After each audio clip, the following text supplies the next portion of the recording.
Hello and welcome back. I'm Natalie MacDonald and you're watching Sydney Direct on Dukascopy TV. Alex Scandurra, CEO of Stone and Chalk, is on the leading edge of Australia's fintech sector. I spoke to him ahead of the FSCS annual conference to find out how he's looking to engage investors with fintech and also what it's going to take to put Sydney on the map globally for the fintech industry. Alex, many thanks for taking the time to chat with Dukascopy TV today. We much appreciate it. Yeah, totally welcome. Okay, so we're talking fintech, and let's talk comparably for a moment, because I know that you've spent a lot of time in London. We're now looking to push Sydney to that next level within the fintech sector. How, at present, do you feel they compare? Well, I think generally Sydney's probably about 2 to 3 years behind the UK, and that's on a number of things.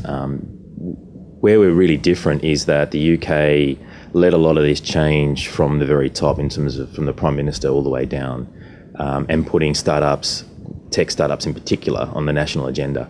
What we're seeing here in Australia is very much a ground-up approach where, communities, people themselves are seeing the opportunity to start a new business, focus on innovation, tech and entrepreneurship. And naturally, because of our strength here in Sydney in terms of financial services, we're seeing quite a lot of that activity happening in fintech. How receptive then are investors to sort of the fintech concept and strategies that organisations are looking to put in place? I think it's a bit of a journey.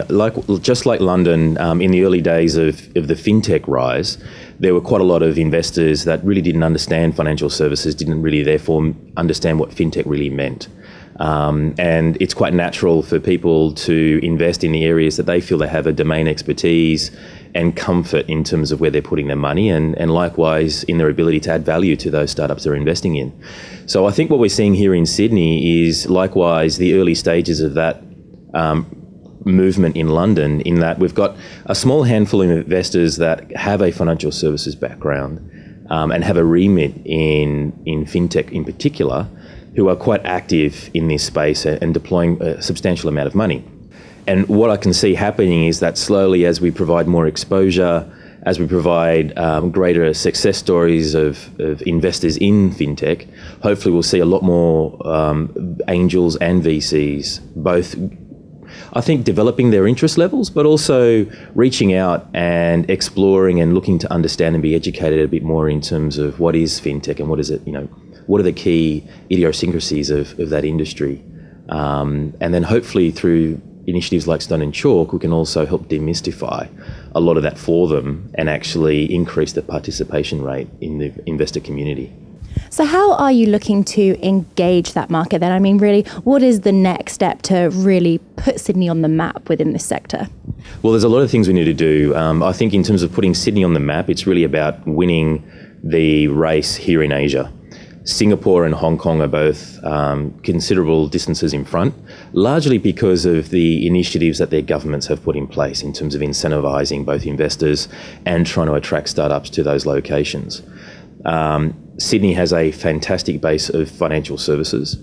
It has amongst the world's most profitable financial institutions, which is in itself a positive, but also quite a draw card for startups and investors looking to disrupt financial services, because it provides a fantastic market to really test propositions and the scalability of some of those.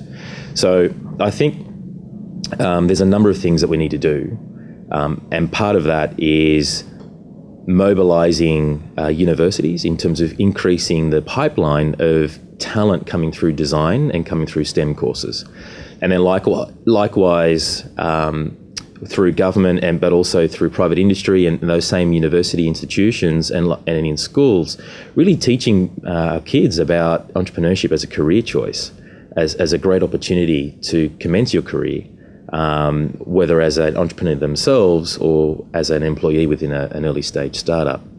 And likewise attracting, the wealth of experience we have in our professional talent that has really never seen an opportunity to enter a startup before. And now I think is probably the age of the entrepreneur. There's never been a better time through technology, through digital, through design, to really enter the startup space, particularly in tech. You don't have to be a tech geek as such to be an entrepreneur anymore. You can leverage those skills and talents and the wealth of platforms that are available to really customize and develop propositions. We're going to be hearing from you again in a few weeks' time at the FSC's annual conference. What are some of the key takeaways that you're looking to give attendees? There's a few messages. Our core focus really has multiple dimensions. Stone & Chalk's ultimate aim is to help make Sydney the number one hub for fintech in Asia. And it really encompasses quite a lot of things that we're going to touch on in terms of what are those key elements and ingredients that we need to get right to create the right conditions for that to happen. But importantly, what we're going to talk about is also how we're going to be doing those things within Stone & Chalk and the opportunities that we're going to provide both for startups, investors and large organisations to collaborate in many different ways, and also talk about that journey of maturity in that it's going to be commonplace in industries, in markets around the world where relationships between organisations are going to have multiple facets and multiple dimensions, where in one scenario you might be fierce competitors, going at it head to head, but in a completely different scenario you might be the closest of collaborators.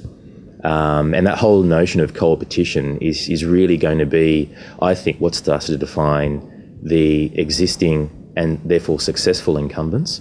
Alex, thank you so much for your time today. We look forward to catching up with you again in a few weeks. Terrific, thank you for your time. That is all we've got time for right now, but our many thanks there to Alex Scandurra, CEO of Stone & Chalk, for his comments today. I'll be back shortly with plenty more exclusive interviews for you. For now though, it's goodbye.